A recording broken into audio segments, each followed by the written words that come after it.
10 second की ये clip social media के लगभग हर एक प्लेटफॉर्म पर वायरल है। पहले आप इसे देखिए, फिर अपने विषय पर आगे बढ़ते हैं।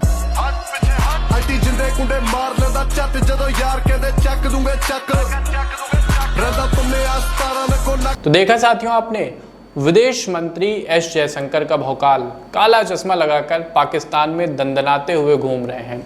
तो हमारे विदेश मंत्री 15 और 16 अक्टूबर को पाकिस्तान की आधिकारिक यात्रा पर एससीओ समिट में भारत का प्रतिनिधित्व करने के लिए इस्लामाबाद में रहेंगे।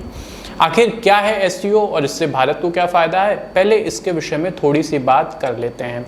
एससीओ यानी शंघाई कोऑपरेशन ऑर्गेनाइजेशन 10 देशों का समूह है जिसमें पाकिस्तान और भारत भी फुल टाइम मेंबर्स हैं। एससीओ की स्थापना साल 2001 में चीन और रूस के नेतृत्व में 6 देशों के द्वारा शंघाई में की गई थी।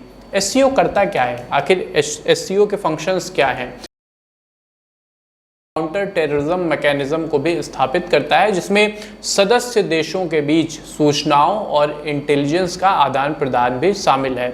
16 और 17 अक्टूबर को पाकिस्तान में जो एससीओ समिट हो रही है उसमें विदेश मंत्री एस जयशंकर भारत की ओर से हिस्सा लेंगे और करीब 9 साल बाद माना जा रहा है कि भारत का कोई फॉरेन अफेयर मिनिस्टर पाकिस्तान की ज़मीन पर आतंकवाद, ग्लोबल कॉन्फ्लिक्ट और एशियन रीजनल कोऑपरेशन के मुद्दे पर अपना दृष्टिकोण साझा करेगा। इससे पहले जहां तक मुझे याद है 2015 में सुषमा स्वराज जी लास्ट बार भारत की ओर से पाकिस्तान गई थी और तब शायद वो हार्ट ऑफ एशिया समिट था।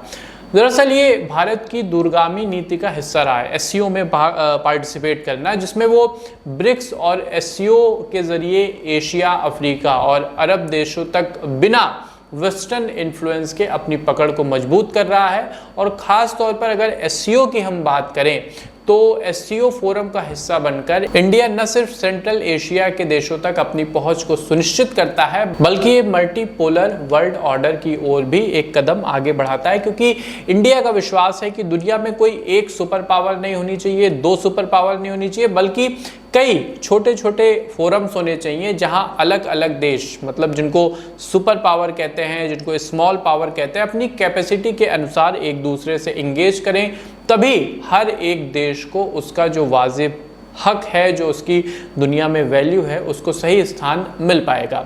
इंडियन फॉरेन पॉलिसी का ये कोर पॉइंट है साथियों कि दुनिया यूनिपोलर या बाइपोलर नहीं होनी चाहिए। भारत अन्य विकासशील देशों के साथ इस आइडिया को आगे बढ़ाता है। इसके अलावा वेस्टर्न हेजेमनी को बैलेंस करने के लिए भी एससीओ और ब्रिक्स जैसी संस्थाएं महत्वपूर्ण भूमिका निभा रही हैं।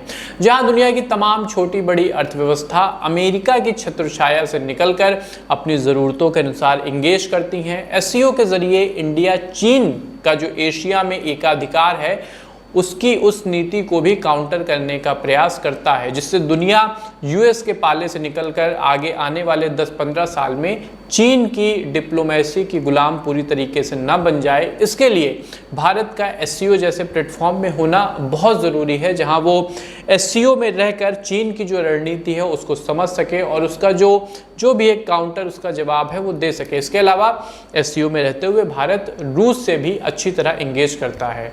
तो आपको ये वीडियो कैसा लगा, कमेंट बॉक्स के माध्यम से हमें ज़रूर बताइएगा।